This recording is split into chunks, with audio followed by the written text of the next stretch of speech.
Republican convention is attended by former Vice President Richard Nixon and Governor Nelson Rockefeller as they help choose a senatorial candidate. Also on hand is one-time presidential candidate Thomas Dewey.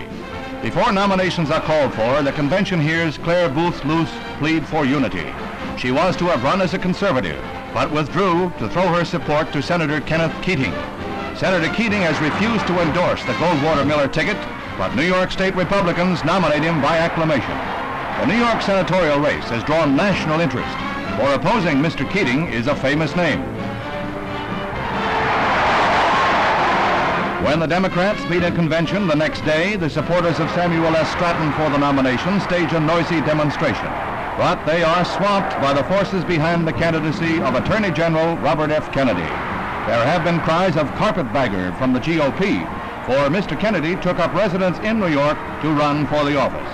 He wins the nomination on the first ballot, and Mayor Robert Wagner, a principal backer, introduces the candidate to the convention. An outlander to Republicans and a political giant to Democrats, Mr. Kennedy begins a campaign that will be watched from coast to coast.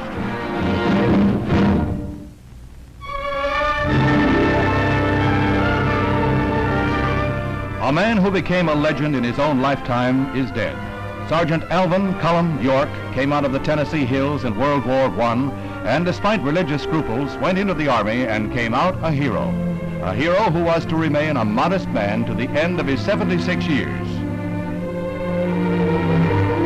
When the war broke out, young Alvin York was swinging a pick on a road gang. He was inducted and assigned to the 82nd Division, and he quickly made a name for himself with his marksmanship. Sergeant York shot his way into history when he captured or killed an entire German machine gun battalion of 160 men, and he did it single-handedly. Sergeant York was the first common soldier to become a national hero. He refused to be exploited and turned down offers of lecture tours and books to devote himself to his beloved mountain people. He said, "This uniform ain't for sale." Honor upon honor was bestowed on the doughboy who had married his childhood sweetheart. Always welcomed to the White House with his family, Sergeant York received more than 50 high honors from his own nation and foreign governments. But he continued to farm and hunt and to teach Sunday school to the Hill children. One of his last public appearances was when he received a citation from the Gold Star Mothers. He was modest as always. Certainly is an honor to receive this presentation from the Gold Star Mothers of the World War, whom we love so dearly, being my comrades. And I accept this not only for myself, but for all of my buddies who were in the World War. I thank you.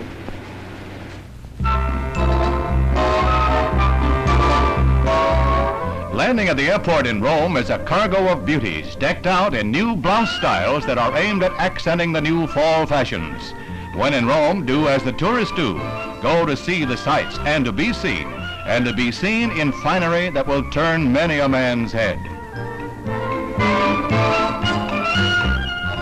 Pat and Grace display two spirited blouses. Pat wears duotone stripes with the new high-pan collar. She says it has the feel and the fit of an expensive shirt at pizza prices. Grace brings a softly draped ascot shirt to Rome. It's available in white or misty pastels. Just the thing to stop traffic on the Via Veneto. A tour of the ancient city calls for a relaxing cruise on a tree-framed lake. What more apt than these ship and shore creations go afloat? Judy sports a pleated fan frill shirt in which she claims a vested interest. Adrian flaunts her best bib and tucker, a ruffled white bib against pencil stripes. As you can imagine, the girls had little trouble in conquering Rome. They knew they were a success when the Italian Navy set out in pursuit.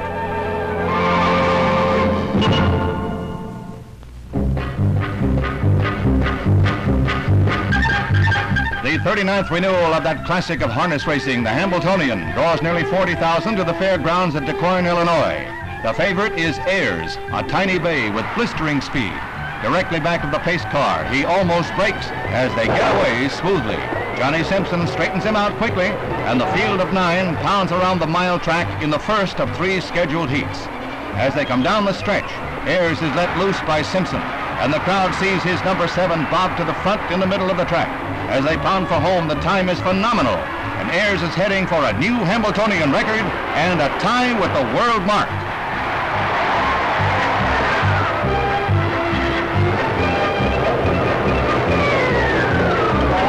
When the tiny 900-pounder hits the wire, his time is an unbelievable 1:56 4/5. He goes on to win the second heat easily and chalks up his 10th victory of the year.